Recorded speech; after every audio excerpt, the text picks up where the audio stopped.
ये कहानी एक ऐसी औरत के ऊपर आधारित है जिसका पति जंग में घायल हो जाता है और फिर वो अपनी पत्नी की पर्सनल जरूरतों को पूरा नहीं कर पाता, जिस वजह से वो औरत अपने ही नौकर के साथ अपनी जरूरतों को पूरा करती है। अब इसके बाद कहानी में आगे क्या होता है ये हम आज की इस एक्सप्लेनेशन में देखने वाले हैं।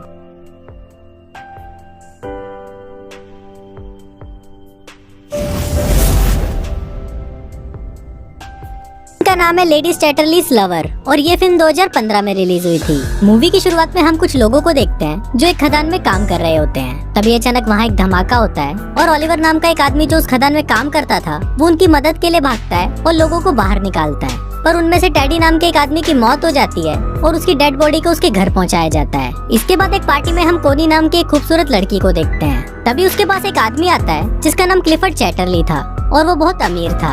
अब कुछ देर तक बातें करने के बाद वो दोनों एक दूसरे से इम्प्रेस हो जाते हैं और साथ में डांस करने लगते हैं। लेकिन कोनी के दोस्त डंकन को ये बिल्कुल भी पसंद नहीं आता क्योंकि वो भी कोनी से प्यार करता था। अब इन दोनों की ये मुलाकात प्यार में बदल जाती है और वो दोनों एक दूसरे से शादी कर लेते हैं। और शादी के वक्त वो दोनों ये कसम खाते हैं कि वो दोनों एक दूसरे से हमेशा वफादार रहेंगे और कभी भी एक दूसरे का साथ नहीं छोड़ेंगे। अब उन दोनों की मैरिज लाइफ बहुत अच्छी चल रही थी, पर अगले दिन ही क्लिफर्ड को सेना में जाना पड़ता है क्योंकि वो एक सोल्जर था। वहीं जंग के दौरान क्लिफर्ड घायल हो जाता है और उसे वापस घर भेज दिया जाता है। आज क्लिफर्ड घर आ रहा था और सभी बहुत ज्यादा खुश थे और उसका वेलकम करने के लिए घर के बाहर खड़े थे। क्लिफर्ड को देखकर कोनी बहुत ज्यादा खुश होती है, पर तभी हम देखते हैं कि जंग में घायल होने के बाद क्लिफर्ड के पेट के नीचे का पूरा हिस्सा पैरालाइज हो जाता है। अब क्लिफर्ड अपनी हालत से लाचार था और वो सबको थैंक यू बोलकर अंदर आ जाता है। वहीं कोनी क्लिफर्ड को जिंदा देखकर खुश तो हो रही थी, पर वो भी अंदर ही अंदर बहुत दुखी थी।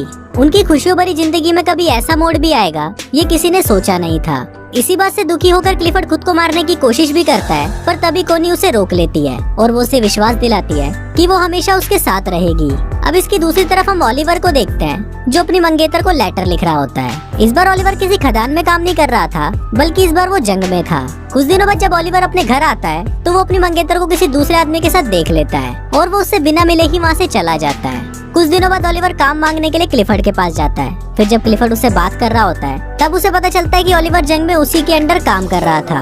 क्लिफर्ड इससे काफी इम्प्रेस होता है और वो ओलिवर को उनके पक्षियों का ख्याल रखने का काम देता है। अपाहिज होने की वजह से क्लिफर्ड अपने लिए एक गाड़ी खरीदता है और जब वो उसमें बैठकर घूमता है तो उसे लगता है कि मानो उसके पैर वापस आ गए हैं। फिर एक दिन वो कोनी के साथ ओलिवर के पास जाता है। ओलिवर जंगल में बने हुए एक कॉटेज में रहता था और पक्षियों की देखभाल करता था। वहाँ पहली बार कोनी ओलिवर को देखती है। वहाँ से वापस आते वक्त कोनी ओलिवर को इशारा देती है, पर ओलिवर उसे समझ नहीं पाता। अगले दिन एक मेड कोनी के पास आती है और उसे बोलती है कि ओलिवर अपने कॉटेज की चाबी मांग रहा है। इस पर कोनी खुद उसे चाबी देने के लिए उसके पास जाती है। फिर जब वो ओलिवर के पास पहुँचती है तो ओलिवर उससे ठीक से बात नहीं करता और उसे बोलता है कि आपको ये तकलीफ उठाने की कोई जरूरत नहीं थी। कोनी को भी ओलिवर के इस बिहेवियर पर गुस्सा आ जाता है और वो गुस्से में वहाँ से चली जाती है।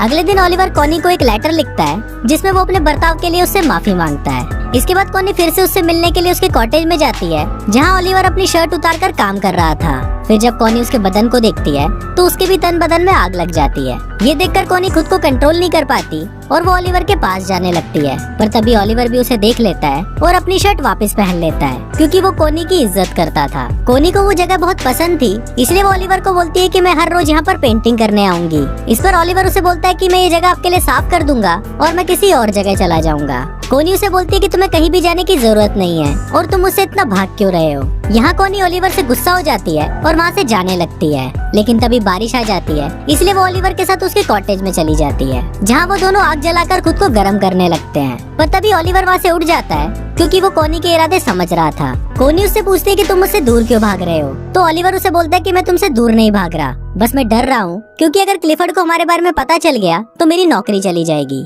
अब क्योंकि ओलिवर ने कोनी को गर्म करके ठंडा ही छोड़ दिया था, इसलिए वो वहाँ से अपने घर चली जाती है। एक दिन कोनी क्लिफर्ड को बोलती है कि मुझे बहुत अफसोस है कि हमारा कोई बच्चा नहीं है। इस पर क्लिफर्ड उसे बोलता है कि मैं बहुत कोशिश कर रहा हूँ और वो अपने शरीर को ठीक करने के लिए उस पर करंट के झटके देने लगता है। क्लिफर्ड दर्द से बहुत चिल्ला रहा था और फिर जब आखिरी में कोनी से उसका दर्द देखा नहीं जाता तो वो क्लिफर्ड को रोक देती है। अब क्लिफर्ड इस काम में नाकाम हो गया था, इसलिए वो रोने लगता है। अब इसके अगले दिन कोनी जंगल में जाती है और वहाँ पर बैठकर एक डायरी पढ़ने लगती है, पर तभी उसे ओलिवर के काम करने की आवाज सुनाई देती है और वो तुरंत उसके पास चली जाती है। जहाँ पहुंचकर वो छोटे चूजों को देखती है और उनको देखकर रोने लगती है। उन बच्चों को देखकर वो अपने बच्चे को याद करती है जो शायद अब कभी भी पैदा नहीं होगा।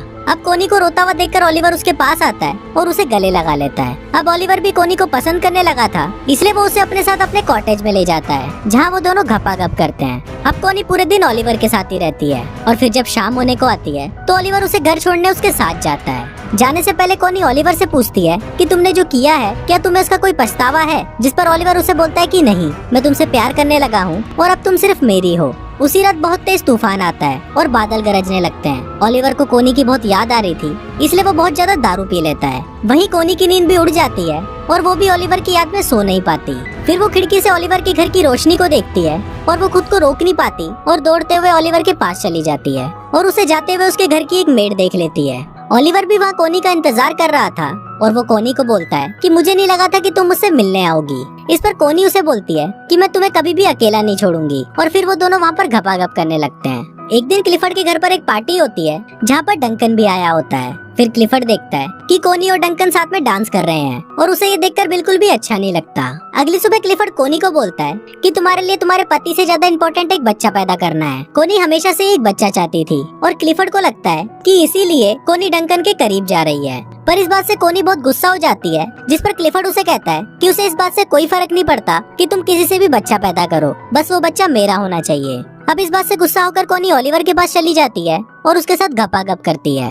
एक दिन कोनी को पता चलता है कि वो प्रेग्नेंट है, तो वो इस बारे में क्लिफर्ड को बताती है। क्लिफर्ड ये सुनकर बहुत खुश होता है और वो कोनी से उस आदमी का नाम पूछता है, पर कोनी उस आदमी का नाम उसे नहीं बताती। एक दिन क्लिफर्ड ओलिवर से मिलने उसके पास जाता है और वो कोनी को भी अपने साथ चलने को बोलता है। अब वो दोनों जा ही रहे होते हैं, पर तभी ओलिवर पीछे से आता है और वो कोनी को किस करने लगता है। अभी दोनों किस कर ही रहे होते हैं, पर तभी क्लिफर्ड कोनी को आवाज लगाता है। दरअसल क्लिफर्ड की गाड़ी कीचड़ में फंस गई थी। तभी वहाँ पर ओलिवर आता है और वो उसकी गाड़ी को धक्का लगाने लगता है, पर इसी दौरान वो जोर जोर से खांसने लगता है। दरअसल ओलिवर जब खदान में काम करता था तो उसके लंग्स खराब हो गए थे। अब फाइनली ओलिवर उसकी गाड़ी को कीचड़ से निकाल देता है और खांसता हुआ वहाँ से चला जाता है। थोड़ी देर बाद कोनी ओलिवर के पास आती है तो ओलिवर उसे गुस्से में बताता है कि उसने 12 सालों तक उनकी खदानों में काम किया और अपने लंग्स खराब किए और इसके बाद उसे जंग के लिए फ्रांस भेज दिया गया। वो बोलता है कि मेरी लाइफ तुम लोगों जैसी नहीं है, इसलिए तुम अपने पति के पास चली जाओ। अब एक दिन कोली की मेड मिस बोल्टन ओलिवर के कॉटेज में आती है, जहाँ उसे कोनी की डायरी मिलती है और उस डायरी को देखकर उसे समझ आ जाता है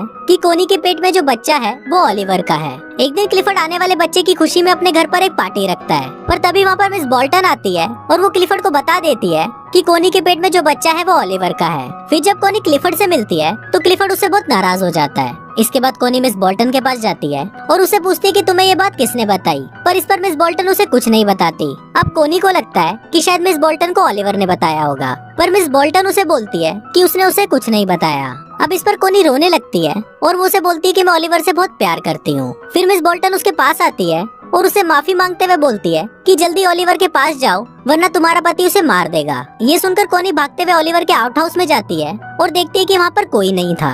ये देखकर कोनी रोने लगती है, पर तभी वहाँ पर ओलिवर आ जाता है और उसे देखकर कोनी उसे गले लगा लेती है। इसके बाद हम देखते हैं कि कोनी क्लिफर्ड के घर पर आती है, जहाँ कोनी उससे डिवोर्स मांगती है, पर क्लिफर्ड उसे मना कर देता है और ओलिवर को बुलाने के लिए बोलता है। पर फिर जब ओलिवर वहाँ पर आता है तो वो दोनों आपस में बहस करने लगते हैं और फाइनली कोनी और ओलिवर क्लिफर्ड के घर को छोड़कर चले जाते हैं। उनके जाते वक्त क्लिफर्ड वहाँ पर आता है और वो कोनी को तलाक देने के लिए मान जाता है। अब कोनी और ओलिवर क्लिफर्ड से बहुत दूर चले जाते हैं और हमेशा हमेशा के लिए साथ रहते हैं और कुछ इसी तरह से ये फिल्म यहीं खत्म हो जाती है।